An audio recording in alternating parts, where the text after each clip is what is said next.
सूचना दर्पण news channel से किशन सोलंकी हमारे पहुंचे ग्राम पंचायत 2 KW। उसके जो अभी वर्तमान सरपंच है श्रीमती सोमती देवी, उनके जो प्रतिनिधि है कालूराम जी भाटी, वो हमारे साथ है।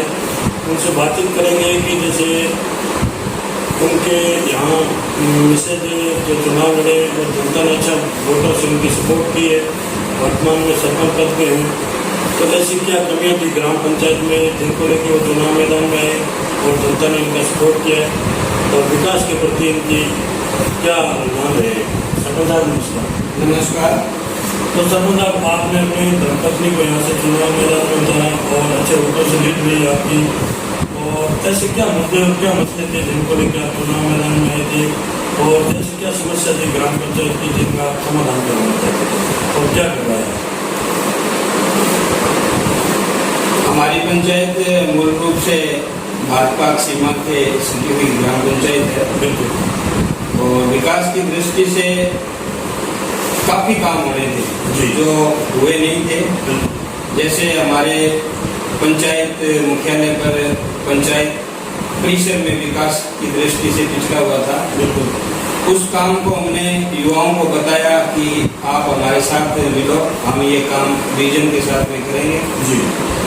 और सरपंच बनते ही हमने पहले जो सैंक्शन निकाली थी वो सारी की सारी ग्राम पंचायत परिषद में मेंटेनेंस की और जो भी विकास कार्य करवाने थे उसको लेकर के हमने निकाली। उसके बाद में हमारा जो पंचायत का पिछड़ा हुआ एरिया था, जहाँ पे आने जाने की सुविधाएं नहीं थी, गाड़ियों में जाने के लिए कच्चे रास्ते थे, ग्रेवल सड़कें तक नहीं थी, वो था हमारा खोए बड़े चक, जहाँ पे पिछले 40-50 सालों से ही खेतों में रास्ते नहीं थे। ऐसी अनेकों सड़कें हमने बनाई, रास्ते निकाले, लोगों को समझाया कि ये रास्ते आपके ही काम आएंगे, आप हमारा सहयोग करें, हम आपके लिए काम करना चाहते हैं। लोगों ने अच्छा सपोर्ट किया, अच्छा अपना व्यू दिया, तो हमने उस काम को विजन के साथ में आगे बढ़ाया और हम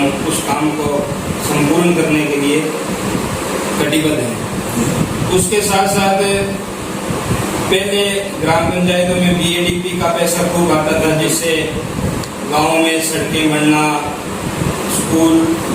स्कूलों के कमरे बनना, गाँव में CC ब्लॉक लगना, उप स्वास्थ्य केंद्र की बिल्डिंगें बनना, अनेक प्रकार के काम हुआ करते थे।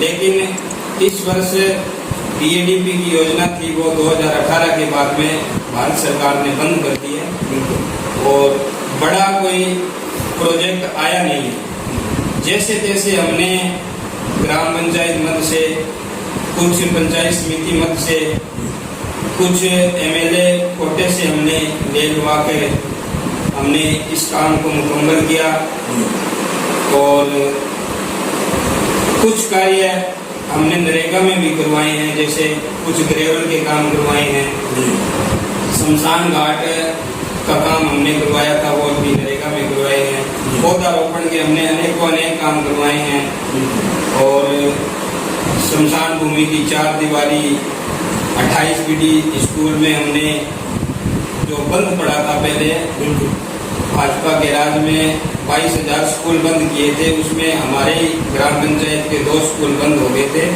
तो 28 BD हमारा रेवेन्यू विलेज है, उसमें 8वीं तक का स्कूल था, उसको बंद कर दिया था।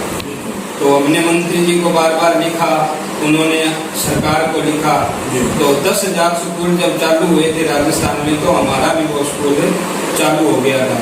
तो चालू होने के बाद में वहाँ पे अब लगभग 65 बच्चों के आसपास संख्या है, तो हमने वहाँ पे खेल स्टेडियम भी बनाया है बच्चों के लिए, 2 नए कमरे भी बनाए हैं और 3 स्टाफ भी वहाँ पे नया आ गया है। और अभी हमने पंचायत कोटे से वहाँ पे मुख्य द्वार का निर्माण करवाया है और आगे भी हम वचनबद्ध हैं कि ग्राम पंचायत को हम आगे तक लेके जाएंगे।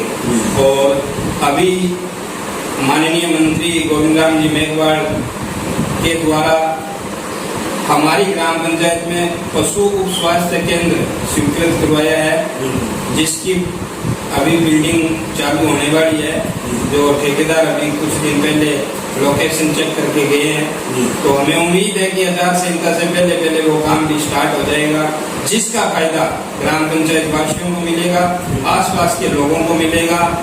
और हमारी पंचायत मूल रूप से कांग्रेसी पंचायत है और सदा से, आज से नहीं, जब से हम पैदा हुए हैं तो भीमराव जी, भीमसेन जी चौधरी यहाँ से चुनाव लड़ते थे, उस समय ही हमारी पंचायत आगे रहती थी। और हमें विश्वास है कि माननीय मंत्री महोदय ने हमारे सर के ऊपर हाथ रखा और हम निरंतर विकास कार्य करवा रहे हैं और अच्छा सहयोग मिल रहा है शासन प्रशासन का और आम जनता का भी अच्छा सहयोग मिल रहा है, व्यू मिल रहा है। तो निश्चित रूप से हम आगे तक जाएंगे और आने वाले समय में जो उनकी विकास होगा, इसी के साथ जाएंगे। तो सरपंच साहब, जैसे बात करें पर एक ग्राम पंचायत स्तर की अभी, तो ग्राम पंचायत में आपने देखा होगा कि नरेगा जो आपने चलाई, नरेगा का काफ़ी काम हुआ नरेगा। तो नरेगा में कई आपके जो साथी हैं जनप्रतिनिधि से मिले हैं, क्योंकि वर्तमान में कांग्रेस की सरकार है, तो नरेगा के अंदर बजट के अभाव से ग्राम पंचायतों में विकास की थोड़ी बाधा आ रही है विकास में, तो उस पर आपकी क्या राय है? क्योंकि जब नरेगा का समय पर बजट नहीं होने के कारण कोई ग्राम पंचायतों में विकास को प्रति थोड़ी सी बाधा आई है, तो उसमें आपकी क्या राय है?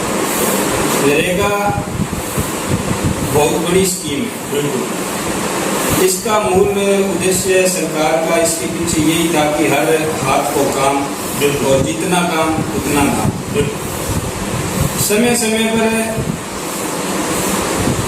जनप्रतिनिधियों ने इसमें सामूहिक मत में भी अच्छे काम करवाए हैं, जैसे सीसी ब्लॉक लगाना, खड़वंजा सड़क बनाना, उबड़ खाबड़ रास्तों में ग्रेवल्स डाल के पक्का बनाना। तो 2020 में मैं मेरे कार्यकाल में बता कि 2020 में चुनाव हुए, 2020 के बाद में 2021 में एक बार सामग्री मत का भुगतान हुआ। उसके बाद में आज तक सरपंचों को सामग्री मत का भुगतान नहीं मिला।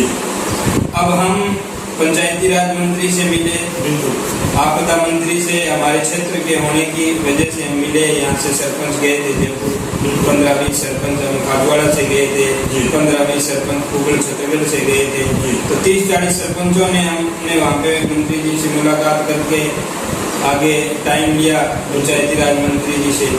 तो उन्होंने कहा कि हमने पत्र आचार कर रखा है और जैसे ही भुगतान मिलेगा तो हम आपका जो भी भुगतान रुका हुआ है वो करवाने के लिए प्रयास करेंगे। लेकिन समय समय पर नई नई एक्सपेरिमेंट कर करके जो सरकारें देख रही है वो गलत है कि पंचायती राज के अफसर हैं, सरकार ने उनको जिम्मेवारियां दे रखी है। अब कहते हैं जी हमें इन पे भरोसा नहीं है, हम अलग से भौतिक सत्यापन कराएंगे। भाई आपने बड़े बड़े अधिकारी लगा रखे हैं, जेईएम लगा रखा है, जेटीए लगा रखा है, एईएम लगा रखा है, एक्सएम लगा रखा है जिला लेवल पर मॉनिटरिंग करने के लिए, सीओ लगा रखा है, मुख्य कार्यकारी अधिकारी लगा रखा है। जिला कलेक्टर के द्वारा चाहे 1 रुपए की सैंक्शन हो चाहे 1 करोड़ की सैंक्शन हो, जिला कलेक्टर सैंक्शन जारी करते हैं नरेगा की। तो मेरे ख्याल में भौतिक सत्यापन वाली थोड़ी सी सरपंचों की ये रास नहीं आ रही है, क्योंकि समय पर भौतिक सत्यापन नहीं होता है। समय पर भौतिक सत्यापन नहीं होने की वजह से ये पेमेंट डिले हो रहा है। अभी पीछे भौतिक सत्यापन हुआ 31 मार्च तक हो गया, उसके बाद का भौतिक सत्यापन नहीं हुआ और 10 अप्रैल के बाद में वित्तीय वर्ष चेंज हो गया ऑनलाइन सिस्टम में। तो उसके बाद में भी बिल फीड हुए, मानो कि 31 मार्च के बाद में जो बिल फीड हुए हैं 10 दिनों में, तो उनका भौतिक सत्यापन नहीं हुआ, उसका पेमेंट आना मुश्किल है। तो इसलिए ये थोड़ा सा यहाँ पे क्या है कि जो निश्चित रूप से जो एससी के या एसटी के जो सरपंच बनते हैं उनके लिए सामग्री मद का जो पैसा इतना लंबे टाइम तक डिले करते हैं, तो उनके सबसे बड़ी समस्या आती है। बड़े हैं जो जाट जमींदार हैं या कोई पैसे वाला कोई सरपंच बन गया, तो वो तो चलो जैसे तैसे अपना काम चला लेते हैं, लेकिन निश्चित रूप से जो कमजोर सरपंच है, आर्थिक रूप से थोड़ा सा कमजोर है, तो उसके लिए नरेगा में काम करवाना बहुत ही मुश्किल है। और मैं तो सरकार से यही मांग करना चाहता हूँ कि इसका एक निश्चित टाइम पीरियड होना चाहिए, पारदर्शिता होनी चाहिए। पारदर्शिता के हम पक्ष में है, लेकिन भुगतान का भी एक निश्चित समय होना चाहिए कि 1 अप्रैल से इतने टाइम में जो काम करवाए हैं, जो बिल फीड हो गए हैं, उनका टाइम इस टाइम में भुगतान हो जाएगा। इसके बाद में जो करवाया है उसका इस टाइम में भुगतान हो जाएगा। तो ये भुगतान वाली समस्या बहुत ही ज्यादा है। हर सरपंच इससे पीड़ित है इससे, चाहे कोई पैसे वाला है, चाहे कोई आर्थिक दृष्टि से कमजोर है, सारे परेशान है कुल मिलाकर।